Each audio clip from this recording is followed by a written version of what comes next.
Tu écoutes Parole de Soi, un podcast intime et sans filtre. Des histoires pour se reconnaître et se sentir un peu moins seul. Parole de Soi, des mots simples pour des cœurs complexes.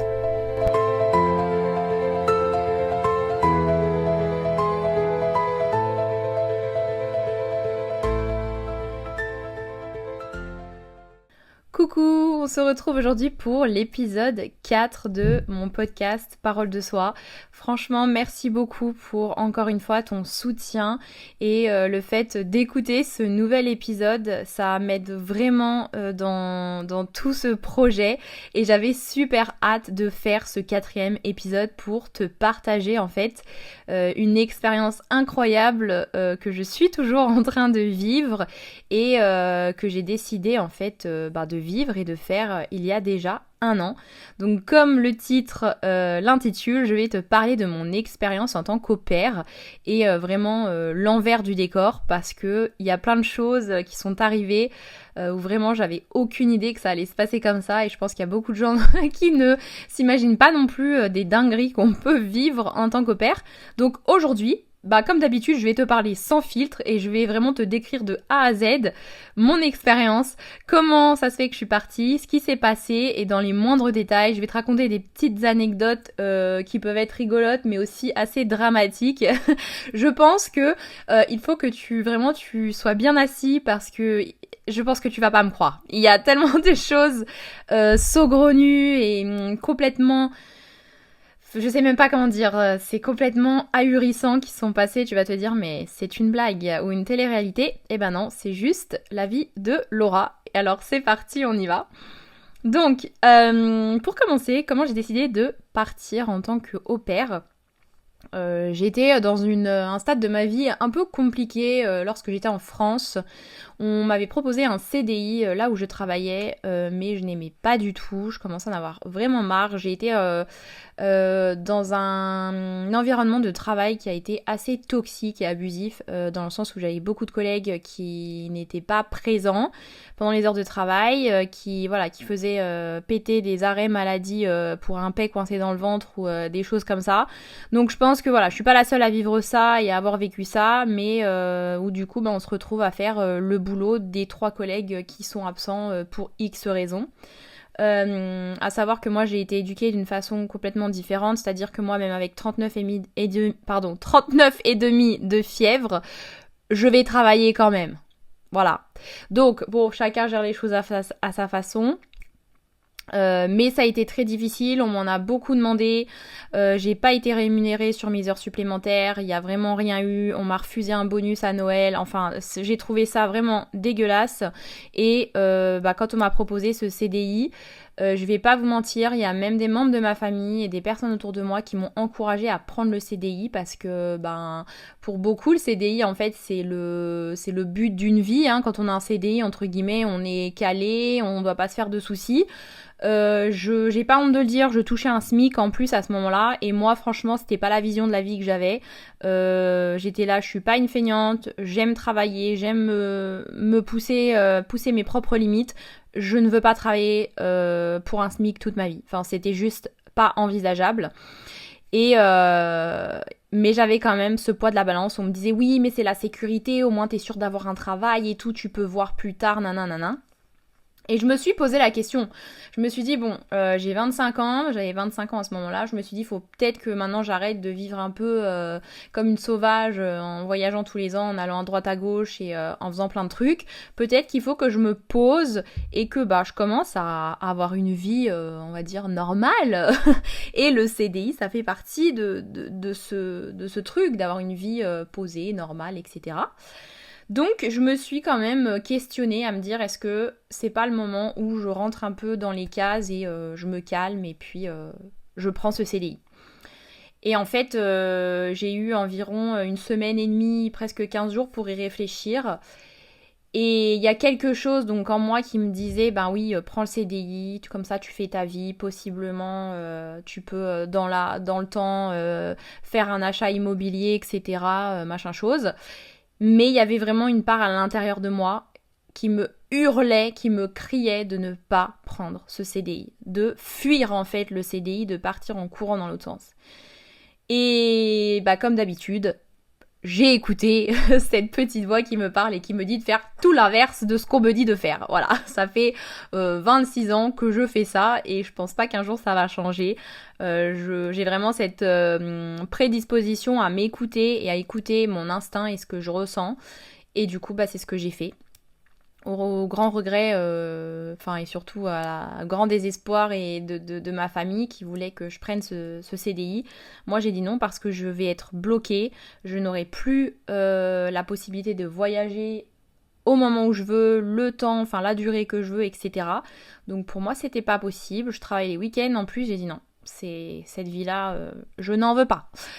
Donc j'ai décliné, j'ai refusé ce CDI et j'ai fini mon contrat de CDD que j'avais du coup à ce moment-là et qui se finissait donc, je crois c'était fin mai ou oui c'était fin mai parce que on avait décidé de le finir et voilà.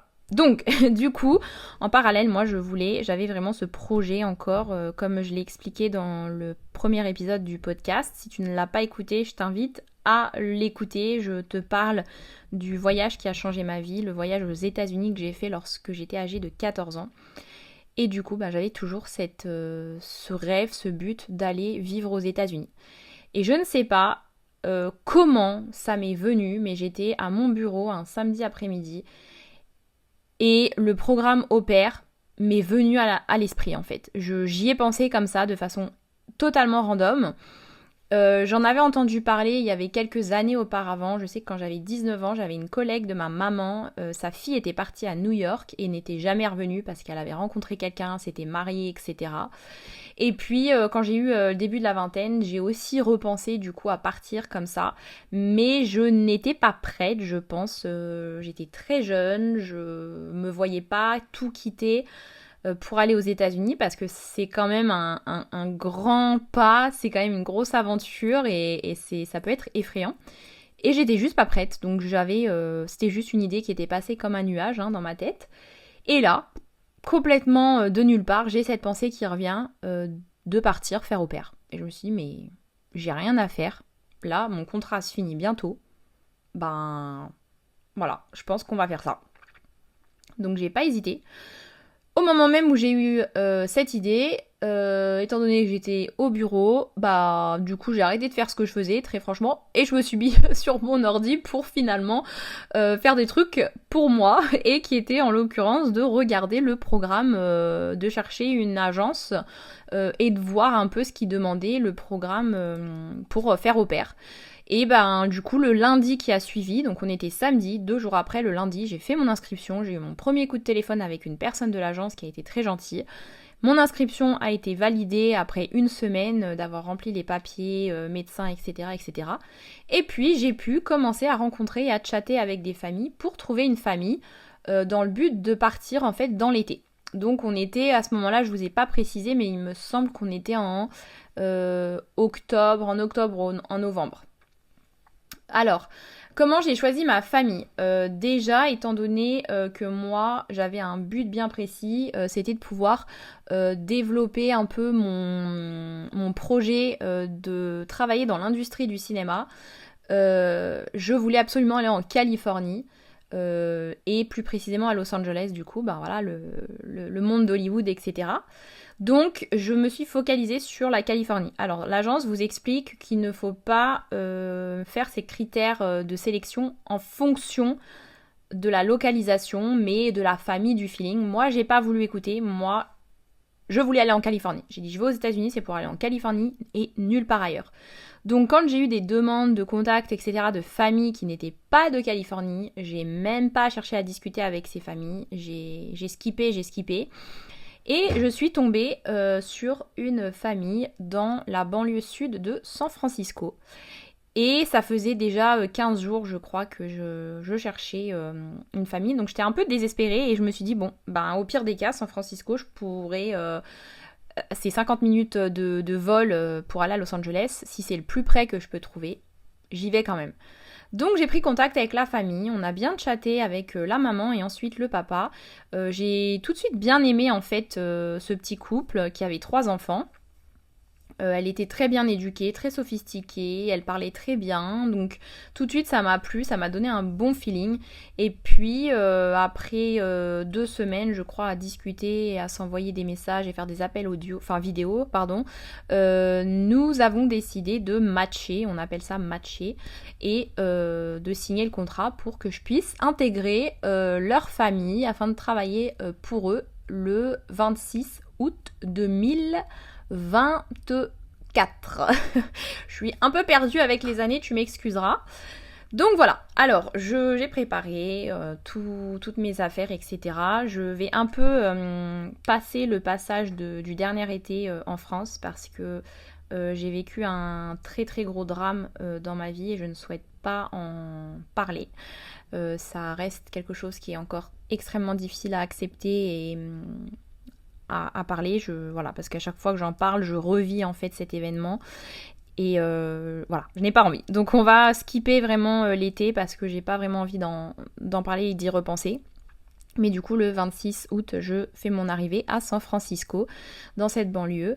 Autant te dire que j'étais aux anges. La météo était parfaite, j'habitais à 15 minutes de la plage, la maison était fantastique, j'ai été très bien accueillie.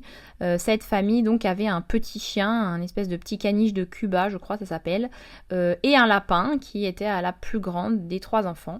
Donc les enfants, la plus grande avait 12 ans, le petit avait 10 ans et la dernière avait 7 ans. Je ne donnerai pas de prénom par respect quand même pour la vie privée de ces personnes que tu ne connaîtras jamais, mais je ne vais pas donner ces prénoms, donc je l'appellerai la grande, la petite ou le garçon et je pense que tu arriveras à suivre comme ça le fil de mes histoires.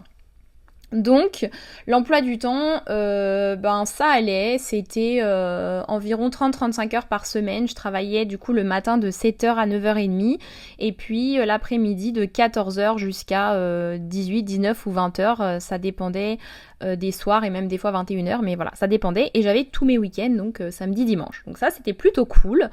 Donc quand je suis arrivée, j'étais quand même très très euphorique. J'arrivais pas à y croire que j'étais enfin en Californie. Ça n'a pas été tout rose dû donc à cet événement dramatique que j'ai vécu pendant l'été. J'ai eu beaucoup de mal à me reconstruire, à surmonter cette épreuve. Donc j'ai été un peu mitigée quand même. Bien heureusement, j'ai eu le soutien même à distance de ma famille et de mes proches. Donc ça m'a beaucoup aidée. Mais je pense que voilà, le fait d'être en Californie avec le beau temps, la plage, tout ça, ça m'a beaucoup aidé à me reconstruire et j'étais juste super euphorique. J'ai une de mes très très bonnes amies qui est française, qui habite à Los Angeles, donc j'ai eu l'opportunité d'aller plusieurs week-ends passer du temps avec elle à Los Angeles chez elle et c'était incroyable. Los Angeles, c'est une ville que j'apprécie énormément. Je me verrai pas habiter là-bas parce que c'est pas vraiment mon vibe et c'est quand même un autre train de vie. Mais alors pour passer les vacances et les week-ends, c'est absolument fantastique. C'est une ville que j'aime énormément. San Francisco, ce n'est pas une ville que j'aime, ce n'est pas une ville que j'apprécie. Si jamais tu fais un voyage aux États-Unis, je vais te dire bien sûr, c'est très touristique, c'est une ville connue, pour faire du tourisme, c'est à voir, il y a des endroits vraiment sympas. J'ai une amie qui habite là-bas et qui vraiment ne veut pas partir de San Francisco, qui adore la ville. Moi, c'est pas mon cas. Je trouve San Francisco très sale, moche, et les gens sont un peu particuliers. Enfin voilà, c'est vraiment pas mon délire, c'est pas mon vibe. Et ça, je m'en suis rendu compte vraiment petit à petit. Je m'attendais vraiment à quelque chose d'incroyable de San Francisco. Et j'ai été très déçue. Très franchement, pour être honnête avec toi et très franche, j'ai été très déçue. Donc, enfin bref, voilà, tout se passait plutôt bien. Il faut savoir aussi, avant que je matche avec la famille, ils m'avaient mentionné le fait qu'ils avaient un lapin et un chien et que s'ils partaient certains week-ends ou quoi, il faudrait que je reste garder le chien et le chat. À savoir que quand vous êtes au pair, vous devez vous occuper uniquement de ce qui concerne les enfants. C'est interdit dans le programme d'être pet-sitter ou de s'occuper des animaux de compagnie. La famille a la responsabilité de payer des gens pour garder leurs animaux s'il faut, mais la au-pair n'a pas à être en charge des animaux. C'est interdit, c'est contre les règles du programme. Mais comme moi, il m'avait dit que ça pouvait être ponctuel et vraiment à des occasions, etc. Particulières, j'ai dit bon, ok, pour dépanner, il n'y a pas de problème. Encore une fois, j'ai été élevée dans un système où quand on vit avec des gens, que ce soit en colocation ou là, en l'occurrence, au pair, on vit avec les autres, on fait des efforts. Quand quelqu'un a besoin, on serre les coudes, on s'entraide.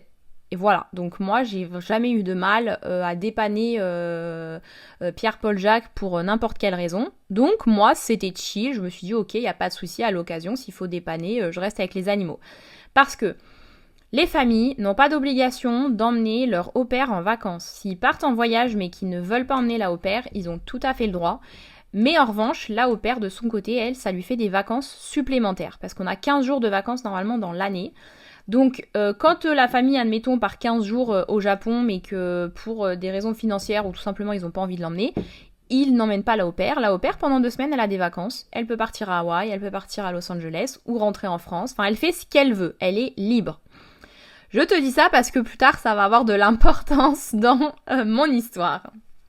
Donc, voilà, j'étais vraiment aux anges, l'euphorie du truc, toujours une bonne météo, j'étais à côté de beaucoup de commerces, les Starbucks, les Boba Tea, etc. Enfin, c'était juste trop bien, des petits détails comme ça, mais voilà, c'était incroyable.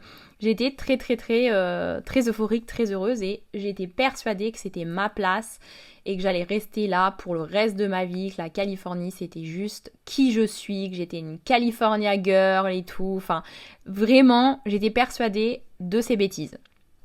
On avance un peu et je vais te raconter un peu les rencontres très particulières que j'ai faites avec les autres au-pairs de mon secteur. On appelle, y a ce qu'on appelle une LCC et une LCC c'est un peu celle qui est responsable d'un secteur et des familles et des au-pairs. Donc si les familles ou la au-pair, ils ont des soucis, ils vont voir la LCC pour en discuter et elle, donc elle travaille pour l'agence et elle va être là pour coordonner s'il y a des problèmes logistiques ou des soucis de conflits relationnels. Pour revenir en arrière au-pair, à ce moment précis et recommencer. Un peu une sorte de médiatrice ou d'assistante sociale entre guillemets, on va dire. Et cette personne, donc la LCC, elle est également en charge d'organiser ce qu'on appelle au-pair meeting. Et c'est là où toutes les au-pairs de ce secteur se réunissent une fois par mois pour faire une pool party ou pour aller voir un match de baseball ou faire un pique-nique ou n'importe quoi. Par où commencer? Je n'ai pas du tout aimé les au-pairs de mon groupe. Ça a été très compliqué et du coup quand je les ai rencontrés 2 fois, j'ai arrêté en fait de fréquenter les au-pairs et j'ai juste fait ma vie de mon côté. Et ça a été difficile parce qu'en Californie c'est très compliqué pour rencontrer des gens, donc des gens natifs, des Américains. C'est très superficiel, c'est très compétition, etc. Donc ils ont des cercles d'amis fermés entre eux et c'est compliqué d'intégrer en fait des cercles d'amis déjà formés. Et encore plus quand on vient d'un autre pays. Mine de rien, même si les Américains sont très ouverts, etc., aux États-Unis, c'est très difficile de trouver ces people et de se faire des amis. C'est vraiment différent de la France ou de l'Europe en général. Donc il faut savoir s'adapter. Mais voilà, moi je me suis dit, c'est des au-pairs, chouette, elles doivent être cool. Bon, elles vont être plus jeunes que moi parce que les au-pairs c'est entre 18 et 26 ans. La plupart du temps, elles ont plutôt entre 18 et 24 ans. Donc je suis toujours la plus vieille. Et disons que quand il y a des gamines de 19-20 ans, vraiment, on n'a rien à se dire. J'ai l'impression d'avoir eu 400 vies avant elles.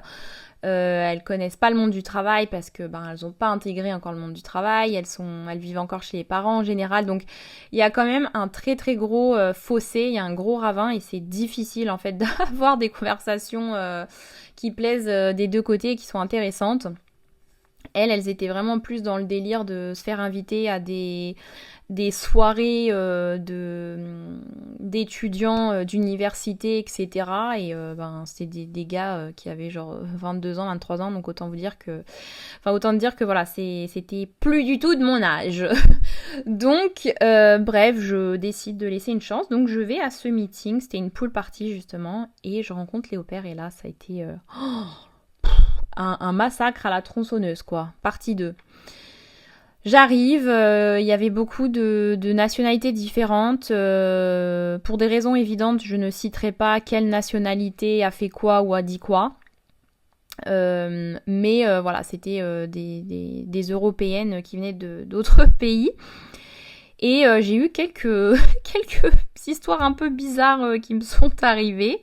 Donc déjà, je suis arrivée, je me suis présentée, je dis bonjour, j'ai posé mon plat de crêpes parce que chacune avait apporté quelque chose de son pays. Dès que je suis arrivée, il y a eu d'espèce de tension bizarre. Elles m'ont vraiment un peu snobée, regardé de la tête aux pieds. Je me suis sentie très observée, très jugée en fait. Voilà, je sais pas pourquoi. Donc c'était un peu déjà bizarre, je me suis pas sentie très à l'aise et très bien accueillie, on va dire. Je me sentais juste pas à ma place et j'avais juste envie de partir, de décamper sur le champ. Et puis, il y a une petite Française, bon là je vais le citer parce que voilà, qui arrivait toute mimi, toute gentille. Et elle était vraiment sympa et elle me fait Laura, c'est toi Laura? Je dis oui. Alors sur le coup j'étais un peu confuse parce que je la connaissais pas du tout, ou du moins je la reconnaissais pas. Et elle me dit tu me reconnais pas? Alors autant vous dire que moi quand il y a quelqu'un qui m'approche comme ça et qui me dit tu ne me reconnais pas, je suis en panique totale. Enfin je te dis cash, moi dans ma tête il n'y a plus rien qui fonctionne, je suis en panique. Mon cerveau il fonctionne à 3000 à l'heure et j'essaye d'aller chercher dans mes archives de mémoire qui est cette personne qui me demande si je me souviens d'elle. Alors j'ai eu un bug et je dis je suis vraiment désolée mais non, je ne te reconnais pas et je m'excuse en avance. Et là elle me sort mais très cash, elle me dit bah en fait je t'avais envoyé un message il y a quelques semaines sur Instagram parce que on était sur le même groupe de françaises au pair. Je dis ah d'accord et elle me dit tu m'as jamais répondu. Blanc. Et elle me regarde droit dans les yeux. Mais pourquoi? Enfin, moi je comprends pas. Sur le coup, je me suis dit, mais pourquoi faire ça en fait? Pourquoi mettre les gens mal à l'aise comme ça?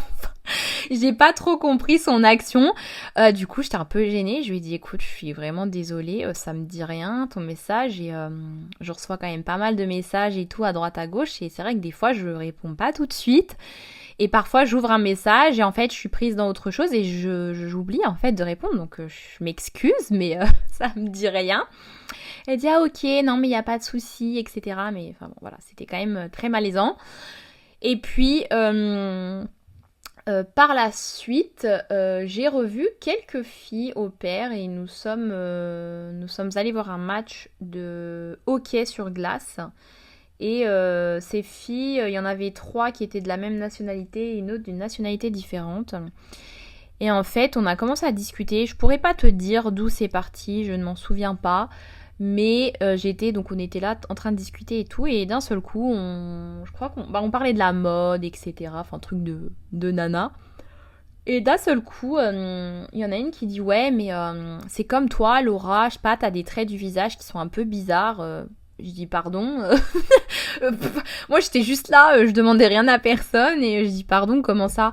Elle me dit oui, t'as la mâchoire très prononcée, t'as les joues creusées, enfin t'as vraiment des traits définis de visage. Je dis ah bon, bah moi j'ai pas trop, enfin je remarque pas trop. Et là il y a une autre qui sort et pareil qui me regarde et qui fait oui, en vrai c'est pas très joli, donc moi je trouve ça moche, ça te rend pas joli en fait tes traits du visage.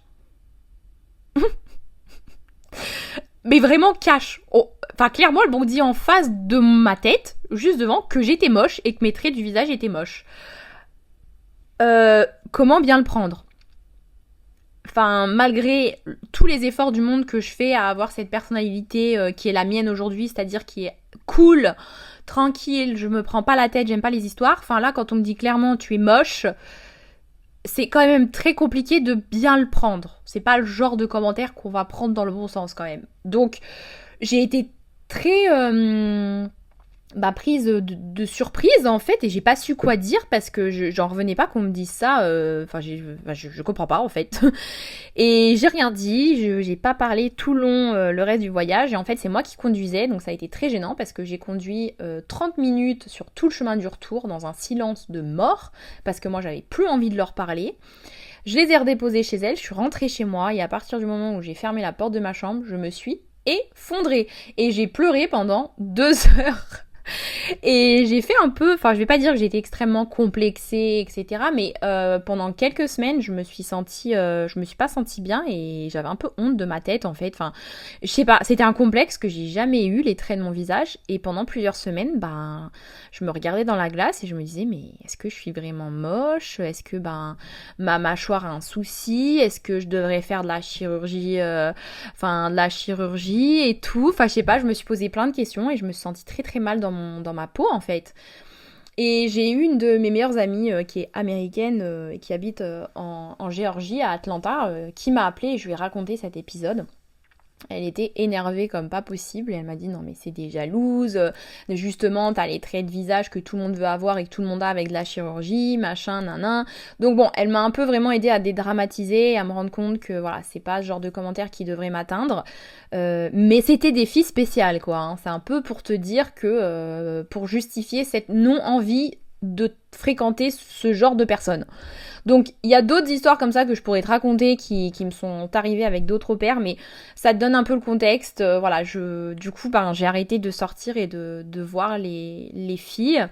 Et ben, petit à petit, j'ai commencé à m'isoler du coup et à me sentir très seule parce que mes amis, ben, ils habitaient dans d'autres parties des États-Unis, donc je les voyais très rarement. Et puis ben, mes amis en France, il y avait le décalage horaire, tout ça, donc c'était un peu compliqué de garder contact tout le temps. Enfin bref, on va passer à la suite où les choses ont commencé petit à petit à se dégrader parce que ça a été vraiment crescendo. Et la première chose, c'est que un matin, j'étais en train de me préparer. Et il faut savoir que moi je suis un peu une psychopathe de l'organisation et du rangement, c'est-à-dire que chaque chose a sa place et s'il y a une chose qui bouge ou qui disparaît, je le remarque d'entrée de jeu. Je vais rentrer dans ma chambre, il y a un bibelot qui n'est plus à sa place, c'est le premier truc que je remarque en rentrant. Enfin, c'est vraiment une dinguerie, mais ma salle de bain est organisée, le dentifrice est là, brosse à dents là, coton là, tu ne bouges pas mes affaires, sinon ça me perturbe. Et un matin, je me prépare et puis je vais pour prendre mon parfum qui était dans mon petit chariot. Donc je mets la main parce que c'était l'étagère en dessous, je mets la main et là, bah, j'arrive pas à le prendre. Alors qu'il est à une place où quand je mets la main en dessous, je le prends, je le touche, enfin je sais qu'il est là. Et là, je vois je ne le vois plus. Donc je me baisse, je regarde, je fais purée, mais qu'est-ce qui s'est passé? Je suis folle ou quoi? Est-ce que je l'ai posé? Parce que c'est le premier truc que je me dis, moi. Des fois, je me dis, est-ce que je suis folle? Et je pose des trucs et je m'en rappelle pas. Ça arrive à tout le monde. Et là, bah, je le trouvais plus et je me disais, mais c'est pas possible, il est passé où, machin? Donc bah, je fais ma matinée normale, etc. Et en rangeant, quand j'emmène les enfants à l'école, je reviens, je fais les lits, je range la chambre. Et là, dans la chambre de la grande de 12 ans, qu'est-ce que je trouve? Ma bouteille de parfum. Je dis, mais c'est... comment te dire que ça m'a mis en rogne, mais alors au plus haut possible. Parce que ça veut dire que la gamine était rentrée dans ma chambre quand je n'étais pas là, qu'elle n'a pas demandé la permission, donc elle a clairement violé ma vie privée. Et ça, c'est un truc que je ne supporte pas. Je ne supporte pas qu'on fouille dans mon sac et je ne supporte pas qu'on prenne mes affaires sans me demander. Je suis très pointilleuse en ce qui concerne ma vie privée et il y a des choses comme ça, enfin même mon sac à main, etc. Je fais une crise de nerfs. C'est quelque chose, je ne tolère absolument pas qu'on vienne comme ça et qu'on viole ma vie privée. Pour moi, c'est vraiment... non, c'est quelque chose que je ne peux pas supporter. Donc j'ai essayé de garder mon calme, de me dire elle a 12 ans, voilà, enfin on a tous eu 12 ans, etc. Enfin même si moi à cet âge-là, jamais je me suis permis de faire ça. Soit. Le soir, j'en parle avec sa maman, elle me dit oui, bah on va aller en parler, nanana. On en a parlé ensemble, elle s'est excusée, tout ça. Et elle a recommencé 3 fois.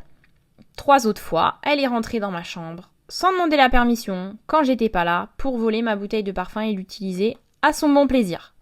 Donc, malgré mes tentatives d'expliquer à sa maman que c'est quelque chose qui était intolérable pour moi, que ma chambre, c'est le seul espace de vie privé que j'ai en étant à 8000 km de chez moi et en habitant avec des étrangers, je n'acceptais pas qu'une gamine de 12 piges vienne dans ma chambre voler quand je ne suis pas là. Je pensais que ça allait passer, et ça a été le cas. Pendant quelques temps.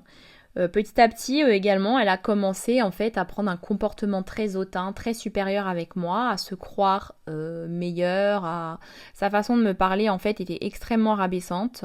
Et petit à petit, ça a vraiment commencé à me poser problème parce que j'ai dit, moi j'ai 26 ans, ça fait 5 ans que j'habite toute seule dans mon appart, etc. Enfin, c'est pas pour qu'on vienne m'enquiquiner à 8000 km de chez moi et surtout, je suis pas venue là pour me faire manquer de respect par une gamine de 12 ans, quoi. Donc j'en ai parlé encore une fois avec la maman qui m'a parlé longuement en me disant qu'il fallait que je fasse ça en gros, qu'il faut apprendre à vivre avec une ado de 12 ans. Mais je lui ai dit, mais en fait, elle est juste irrespectueuse et elle toise tout le monde, elle se prend pour je sais pas qui. C'était vraiment particulier. Une fois, alors le matin, moi j'avais la boule au ventre, c'était de pire en pire, c'est devenu de plus en plus compliqué quand je l'emmenais à l'école parce que elle était très énervée tout le temps, vraiment le matin. Elle me disait qu'il fallait que je conduise plus vite, etc. Ben, j'avais envie de dire non parce que si je prends 500 balles d'amende, c'est pas toi qui les payes, donc en fait non, je ne roulerai pas plus vite que la vitesse autorisée. Mais elle était très stressante et il y a un matin qu'elle était énervée, elle mangeait donc son petit-déj parce que ça c'est un truc ici, tout le monde mange dans sa voiture. Elle mangeait son petit-déj dans la voiture et puis il y avait un fromage blanc qu'elle a posé devant sur le sur le tableau de bord là devant de la voiture. Et puis j'ai pris un virage un peu serré et le fromage blanc en fait s'est renversé sur ses genoux. Donc elle avait du fromage blanc partout sur sa jupe, son uniforme d'école, ses chaussettes et tout, et elle a fait une crise de nerfs. Mais j'ai dit mais à ce moment-là j'avais envie de serrer le frein à main et de descendre quoi. C'était un enfer. Donc il y a eu plein de petites histoires comme ça. Il y a eu aussi, alors j'ai été choquée, je vais te raconter aussi cette fois où je suis allée chercher les deux petits, donc de 7 et 10 ans à l'école, et après je les emmenais à leur activité. Et en fait sur le trajet, il y avait genre 15 minutes de trajet, ils avaient le droit de jouer à un jeu académique sur leur tablette. Donc fallait que j'emmène leur tablette en allant les chercher. Ce jour-là, j'ai été dans le rush. Je n'ai pas emmené les tablettes, j'ai oublié les tablettes. Voilà. Enfin, je pense qu'on est tous humains, que toi aussi ça t'arrive d'oublier des choses. Bah moi ce jour-là, j'ai oublié de prendre les tablettes. Voilà, je dis bon bah tant pis, hein, ils joueront pas aujourd'hui. Enfin c'est pas la mer à boire quoi, je veux dire. On va dans la voiture et là le petit il me dit ouais là tu pars ma tablette et tout. J'ai écoute, je suis vraiment désolée, j'ai oublié la tablette et puis là on n'a pas le temps de repartir à la maison parce que vous allez être en retard. Et il dit non mais c'est une blague et tout. Je dis non, parce que je faisais pas mal de blagues avec eux. Et je dis non, je dis là c'est pas une blague, j'ai oublié la tablette. Oh mon Dieu. Mon Dieu. Oh, Marie Mère de Dieu.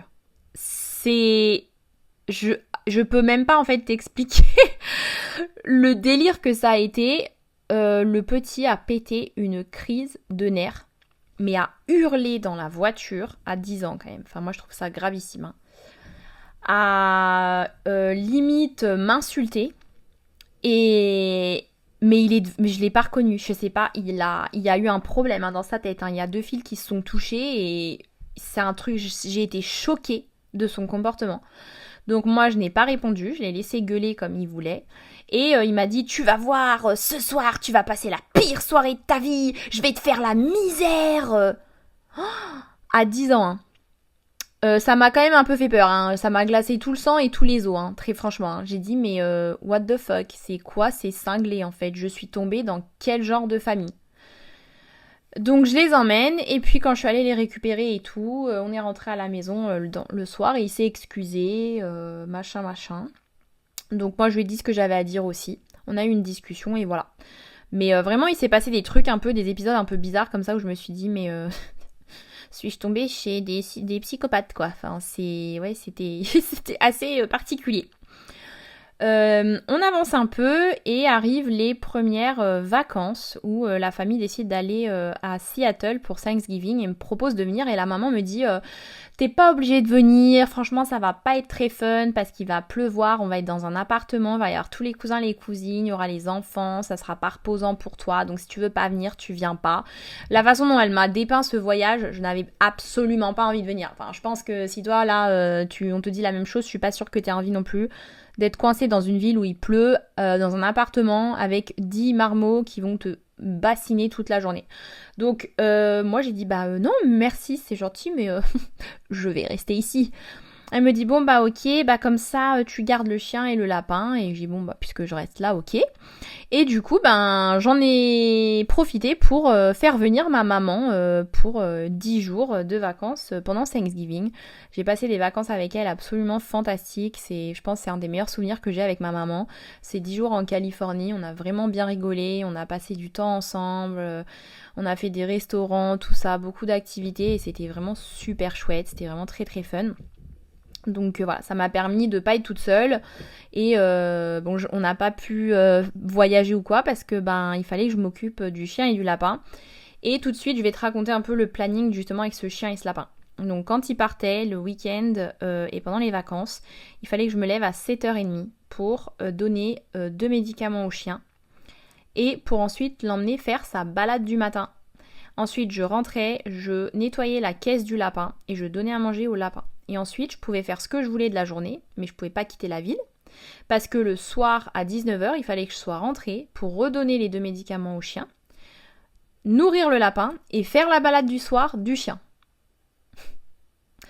En le racontant là maintenant, je me rends compte à quel point j'ai été idiote en fait de subir ça pendant 9 mois. Enfin, à quel moment? À quelle heure on fait ça? Donc bref, ils ont commencé à s'absenter de plus en plus, et y compris les week-ends où ils partaient au ski, en vacances et tout, et même pas ils me proposaient de venir. Donc j'ai dit alors non seulement ils me proposent pas de venir, mais en plus je suis obligée de m'occuper de leurs animaux, et je suis coincée et je faisais rien. J'étais toute seule, j'avais pas d'amis. Les après-midi, ben en France tout le monde dort, donc je pouvais pas téléphoner à mes amis ou ma famille. J'étais vraiment très seule. Et petit à petit, c'est devenu très pesant et j'ai commencé à me sentir très seule, très isolée et ça a été extrêmement compliqué. Ça a été une période, je vais pas rentrer dans les détails, mais mentalement, ça a été un vrai calvaire. Ça a été une descente aux enfers pour moi. Le travail a commencé à devenir de plus en plus difficile, notamment avec la grande qui manquait de plus en plus de respect. Il y a un matin, elle m'avait demandé de varier un peu plus ses lunchs parce que je préparais les boîtes à lunch le matin. Et elle m'avait demandé de lui faire une salade. Donc bah moi il y avait de la salade verte dans le frigo, j'ai fait une salade, tout ça, mis une sauce, etc. Et le lendemain matin, quand je prépare sa boîte à lunch, donc déjà, faut savoir que je suis pas quelqu'un qui est très matinal, j'aime pas me lever le matin. Donc, en gros, pendant 1 heure, faut pas me regarder, faut même pas respirer à côté de moi parce que ça va m'énerver. Donc, il me faut vraiment genre 1 heure pour boire mon café, juste me laisser avec moi-même avant que je sois dans un bon mood et qu'on puisse avoir une discussion et voilà, que là, ça y est, la vraie Laura est de retour. Alors, je te laisse imaginer du coup à 7h du mat où j'ai la tête dans le sac, voilà, je suis pas matinale. Elle arrive avec son air hautain que je n'oublierai jamais et elle me parle comme ça, je vais te faire la démo. Attention, talent d'imitateur, je vais partager ça avec toi tout de suite. Elle arrive, elle fait Laura, je dis oui. Elle dit qu'est-ce que tu ne comprends pas dans je veux une salade? Je dis pardon?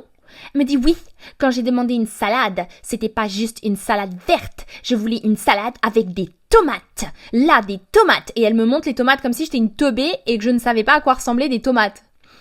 Donc, la prochaine fois, bah, tu mets des tomates dans ma salade. C'est quand même pas compliqué. Et elle repart s'asseoir. Je te jure, la même intonation. C'était en anglais, hein, bien sûr. La même intonation, le même snobisme.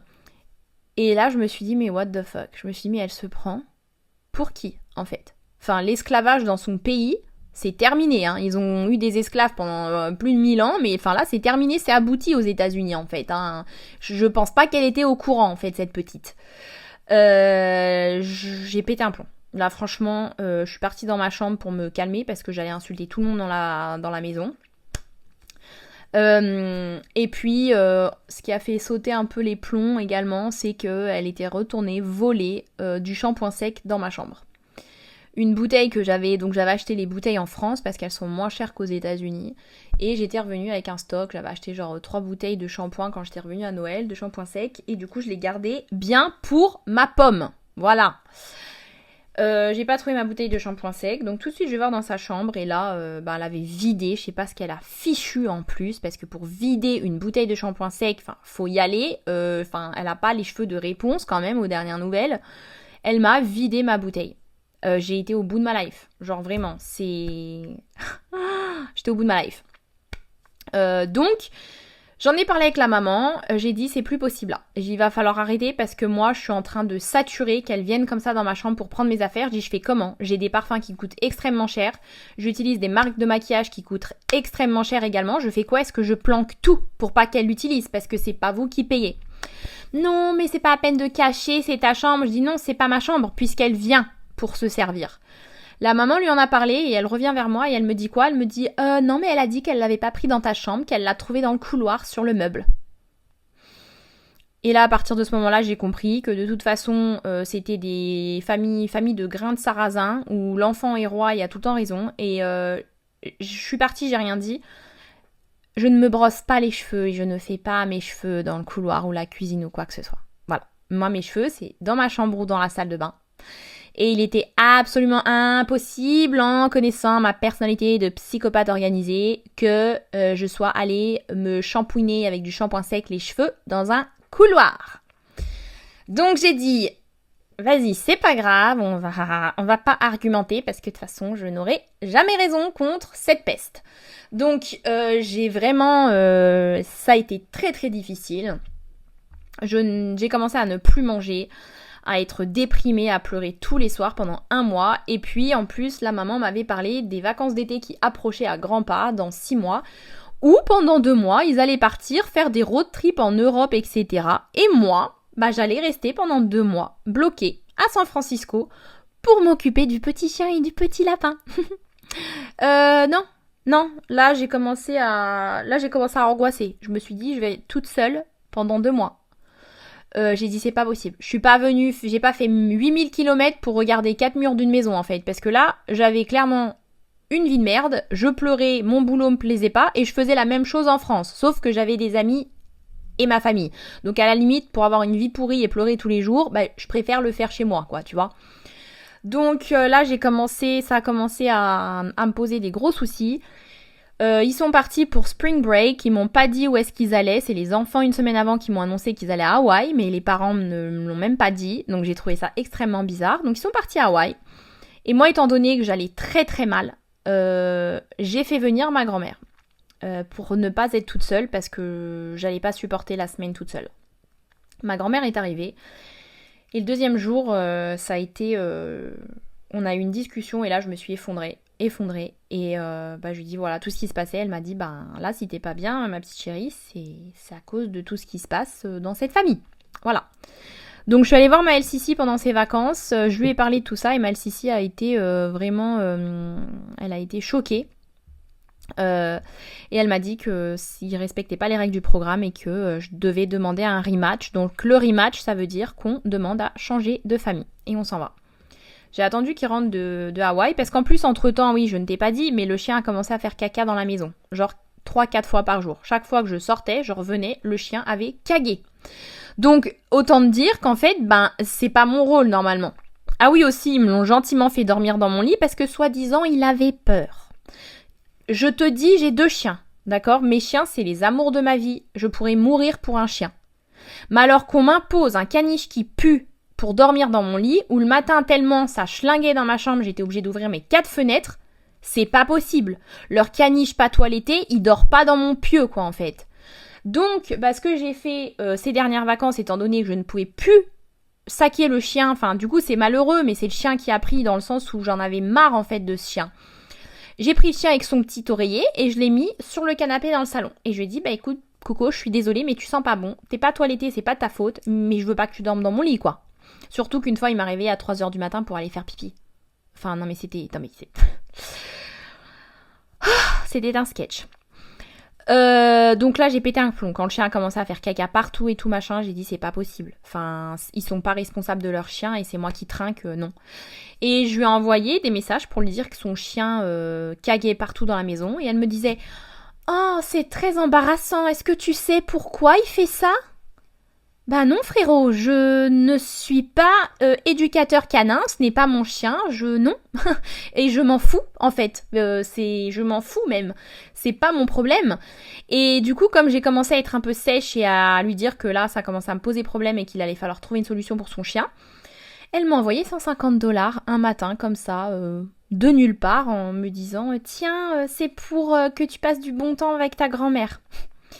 Voilà, c'était littéralement, on va dire, un pot de vin, histoire de dire, ben, ferme ta bouche, ça se passe mal avec le chien, mais genre, je sais pas si tu vois, moi vraiment, le fait qu'elle m'ait payé comme ça, pour aucune raison, je l'ai vraiment pris dans le sens où elle a fait ça pour que je ferme ma bouche et que je me dise, oh, c'est pas grave, son chien fait caca, mais j'ai des petits bonus comme ça, ils sont très généreux, quoi.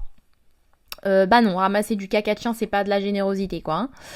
Donc, bref, ma grand-mère est partie et le jour même, j'ai déposé ma grand-mère à l'aéroport à midi. J'ai beaucoup pleuré, ça a été extrêmement difficile de me séparer de ma grand-mère. Surtout que pendant la semaine où elle était là, elle m'a aidé à faire mes valises. On est allé acheter 3 grosses valises et j'ai mis toutes mes affaires dans les valises. On a tout rangé, en fait on a débarrassé toute ma chambre. J'étais prête à partir. Du coup, ça a été très difficile. J'ai beaucoup pleuré quand j'ai dû quitter ma petite grand-mère.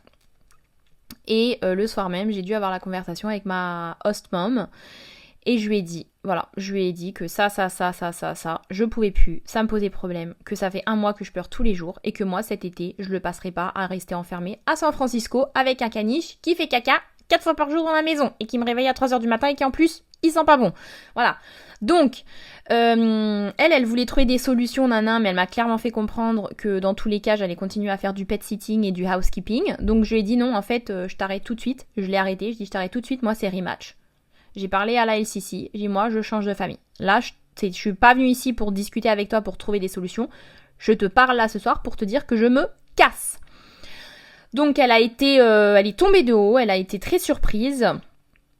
Et puis bon bah derrière du coup il y a tout le processus de rematch qui a commencé à s'enclencher. Elle a essayé de me manipuler parce que du coup la LCC lui a dit clairement que si je disais les raisons du rematch, ben ils allaient se faire virer du programme, ils allaient avoir des gros soucis parce qu'ils n'ont pas respecté les règles de l'agence et du contrat. Et du coup, le lendemain, elle s'est mise, quand les enfants sont partis, elle est restée, elle n'est pas partie travailler, donc j'ai tout de suite su que c'était un traquenard. Et elle a commencé à pleurer toutes les larmes de son corps et tout. Enfin, je vais pas te rentrer dans les détails de la discussion que j'ai eue avec cette femme, mais elle est cinglée. Hein. Et elle a vraiment essayé de manipuler tout ça, sauf que je suis pas un lapin de 3 semaines. Hein, et j'ai vite remis les points sur les i avec elle. Pour le coup, j'ai été très directe, j'ai été très sèche avec elle. Mais j'ai remis les points sur les i et les barres sur les t, quoi. J'ai attrapé la Covid, j'ai dû partir aux urgences parce que j'ai été vraiment très très malade. Et j'ai été clouée au lit à ne rien pouvoir faire, même pas regarder la télé ou quoi que ce soit pendant 5 jours. Alors que j'étais en plein processus de rematch et que je devais retrouver une famille. Donc je te laisse imaginer à quel point j'étais en PLS. Et puis eux entre-temps ils ont trouvé une opère. Et du coup quand je me suis remise du Covid, le lendemain, ils m'ont foutu dehors. Donc ils m'ont dit on a retrouvé une opère, demain tu dois t'en aller. Donc c'était vraiment très difficile. J'ai rien compris à ce qui arrivait là. J'ai rien compris à ce qui se passait dans ma vie. J'ai été extrêmement déçue, j'ai été paniquée. J'étais toute seule en plus, j'avais pas ma famille pour m'aider ou quoi que ce soit. Enfin, ça a été vraiment un challenge pour moi qui m'a fortifiée, on va dire, et qui a refait un peu ma personnalité. Enfin, tu vois, ça m'a vraiment permis de construire d'autres choses. Mais je vais pas te mentir, ça a été une des périodes les plus difficiles de ma vie. J'étais vraiment très très mal. Et puis, j'ai dû partir du coup chez une autre LCC qui habitait à San José et c'était à 2 heures de chez moi. Donc l'agence m'a pris un taxi et je suis partie chez cette autre LCC et ça a été un cauchemar. Ça a été un cauchemar. Je mettrai la vidéo dans sur l'article de blog qui va aller avec ce podcast pour que tu puisses voir l'état de la maison parce que je pense que tu ne le vois pas, tu ne me crois pas. Ça a été, la maison était un bordel, mais enfin on aurait dit, on se serait cru dans l'émission C'est du propre quoi. Enfin je veux dire, même les nanas de C'est du propre, elles auraient rien pu faire. Là je pense que c'était au lance-flamme hein, qu'il fallait résoudre le problème de propreté. Hein. J'ai jamais vu ça de ma vie. Le lendemain matin, je suis restée la soirée. J'ai appelé l'agence, j'ai dit en fait, j'ai envoyé les vidéos, j'ai dit vous me trouvez une solution. C'est soit vous me prenez un hôtel ou quoi, mais je ne reste pas une journée de plus dans cette maison malsaine. Donc la nana de l'agence qui était dans les bureaux, ben eux ils savent pas toujours ce qui se passe sur le terrain, on va dire.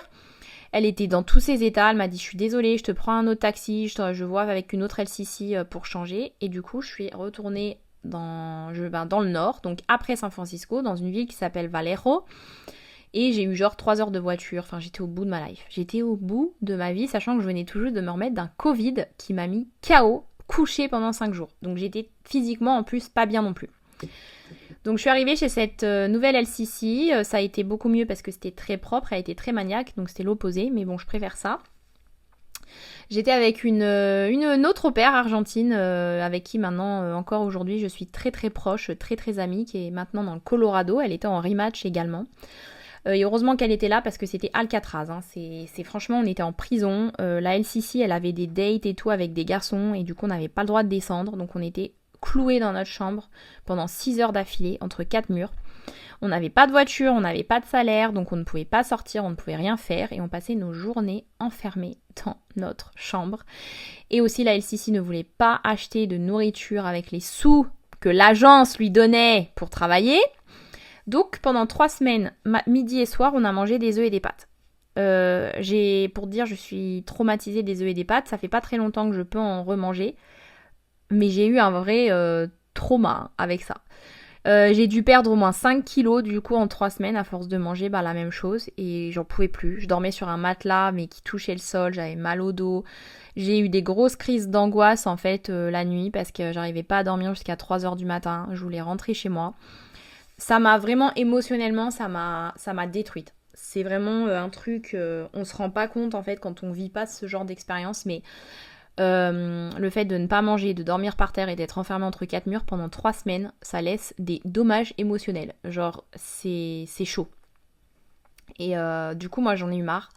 Et quand j'ai appelé ma grand-mère, je lui ai dit, moi, là, je finis mon année, qui se finissait 4 mois après. Et j'ai dit, je refais j'étends mon programme de 6 mois pour mettre de l'argent de côté. Dans 6 mois, je reviens en France en courant, quoi. Donc c'était le plan, j'en pouvais plus, je voulais plus rester aux États-Unis, j'ai été dégoûtée des gens, je voulais plus rester ici. Ça a bousillé mon rêve en fait. J'ai fait beaucoup d'interviews avec des familles et je trouvais rien.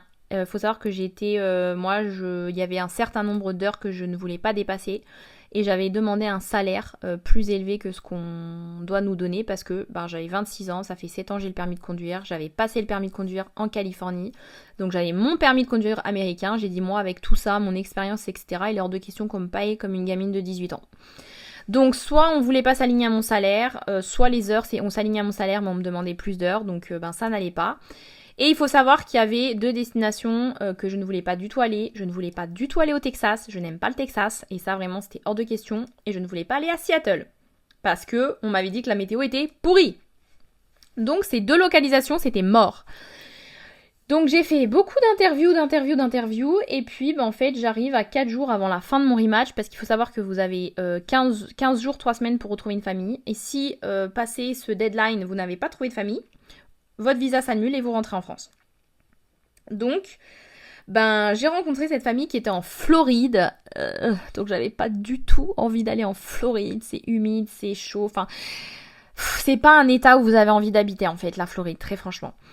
Mais étant donné que j'étais à 4 jours de la fin du rematch, je me suis dit, je vais pas avoir le choix. La famille était très gentille, la maison était incroyable et tout. Mais alors, par contre, il m'a dit qu'il y avait des iguanes dans le jardin.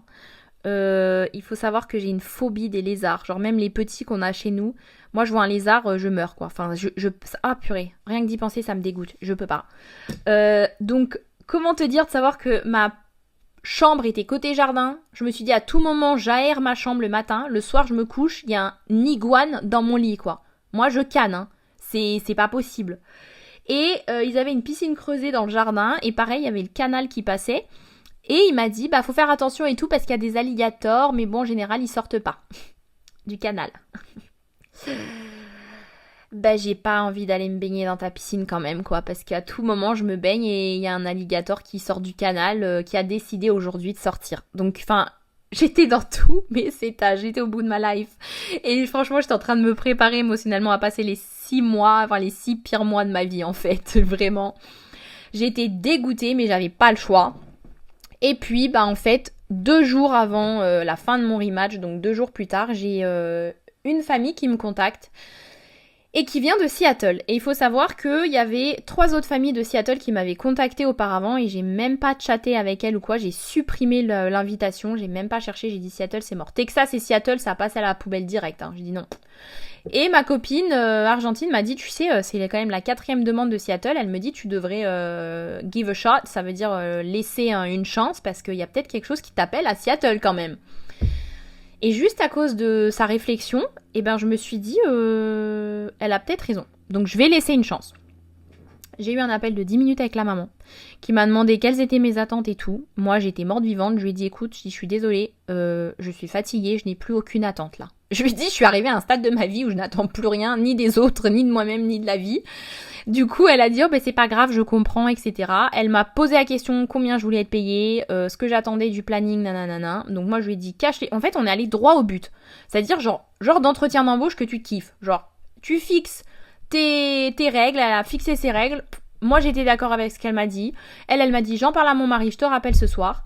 Le soir, elle m'a rappelé avec son mari. Elle m'a dit qu'il s'alignait avec mon tarif, que ça s'alignait avec tout. Moi, leur contrat de travail, ça m'allait très bien. Et elle m'a dit, quand est-ce que tu peux venir ? J'ai dit, je mange des œufs et des pâtes et je dors par terre. Donc franchement, c'est quand vous voulez. Moi, demain, je viens, quoi. Et du coup, on a dû attendre que le week-end passe. Donc je suis restée 3 jours de plus. Et ensuite, j'ai pris mon avion. Et je suis arrivée à Seattle. Donc vous pouvez pas vous imaginer, tu peux pas t'imaginer comme j'ai été contente de ne pas aller avec les iguanes. Et je suis arrivée à Seattle et je lui avais dit que moi c'était juste pour 6 mois. Et qu'ensuite je rentrais chez moi. Et puis la première semaine à Seattle, ça a été un soulagement et ça a été incroyable. C'est comme si en fait j'étais à ma place. C'est comme si j'étais chez moi. Je peux pas expliquer. Mais l'environnement, les gens, le vibe qu'il y a ici, c'est juste, ça me correspond. Et je me suis dit, mais c'est fou parce que je voulais pas du tout y aller. Et en fait, je suis hyper surprise parce que de tous les États que j'ai fait aux États-Unis, pour l'instant, c'est le seul où je me suis autant bien sentie et autant à ma place. J'ai passé donc la première semaine avec la famille, la deuxième semaine, je les ai adorés. On a eu une relation incroyable tout de suite. C'est la meilleure famille possible que j'ai là. On a une relation ils sont très jeunes en plus, donc on a quasiment le même âge, donc on a vraiment une relation amicale. Je fais vraiment partie des murs maintenant. Je fais des sorties avec eux tout le temps. Je passe les week-ends avec eux. C'est juste incroyable. Les enfants sont adorables. Je m'occupe d'un petit bout de chou de 3 ans et d'une petite bout de chou d'1 an et demi et c'est juste fantastique. J'ai un planning super cool qui me permet de faire beaucoup de choses à côté. C'est juste ouf, c'est un miracle en fait. Et je m'y attendais pas du tout. Et du coup, au bout de 2 semaines, j'ai reparlé avec ma host mom et je lui ai dit, écoute, moi je suis d'accord de reprolonger d'1 an finalement. Elle m'a dit, oh yes, j'espérais que t'allais me demander et tout parce que ça me faisait suer de savoir que t'allais déjà partir et tout dans 6 mois. Et je lui ai dit, non, en fait, j'ai dit ça parce que moi j'étais au bout de ma life et j'en avais marre d'être dans cette situation. Mais là, allez, go, on prolonge autant qu'on peut. Et du coup, c'est ce qu'on a fait tout de suite. On s'est mis en contact avec l'agence pour dire qu'on reprolongeait ensemble d'1 an. Et du coup, voilà, c'est vraiment les grandes lignes que je te raconte là, parce qu'il s'est passé beaucoup d'autres choses. Mais c'est pour te donner un peu, cet envers du décor qui est pas tout rose et pas toujours tout simple. Et j'ai appris beaucoup de choses, j'ai grandi, j'ai pris en maturité et puis aussi il y a des conseils que si t'as envie d'être au pair ou quoi que ce soit, je pourrais te donner, en l'occurrence de pas focaliser sur la localisation du coup, parce que l'endroit où je voulais absolument aller, ça a été une catastrophe, et l'endroit où je ne voulais absolument pas aller, ça a été une rédemption pour moi. Et c'est vraiment une belle leçon de vie, tout simplement. Je suis très reconnaissante d'avoir appris toutes ces choses, même si ça a été ça a été difficile, ça a été de la façon la plus dure. Mais au moins aujourd'hui, je souffle, je respire, je suis épanouie, je rencontre des amis, je me suis fait vraiment un petit groupe d'amis hyper sympa ici et je les adore. Ça me permet vraiment de pouvoir m'aérer, de sortir, de passer du bon temps, de bien rigoler. Je passe des super soirées, tout ça avec les gens. Enfin, c'est juste incroyable. C'est même la mentalité ici est différente de la mentalité de Californie. Enfin, je vis ma best life, enfin. Du coup, ben voilà, je vais m'arrêter là parce que le podcast, l'épisode fait déjà 1 heure et je pourrais encore blablater très longtemps, pardon. J'espère que cet épisode t'aura distrait, que ça t'aura plu. Et puis, ben, n'hésite pas à aller jeter un œil sur mon blog pour avoir des photos exclusives et des vidéos. Et puis, n'hésite pas à me poser des questions si tu en as, à laisser des commentaires si tu as des choses toi aussi à partager ou des questions. Je serais ravie de pouvoir échanger avec toi. Je te fais des gros bisous et je te retrouve dans 15 jours pour un nouvel épisode.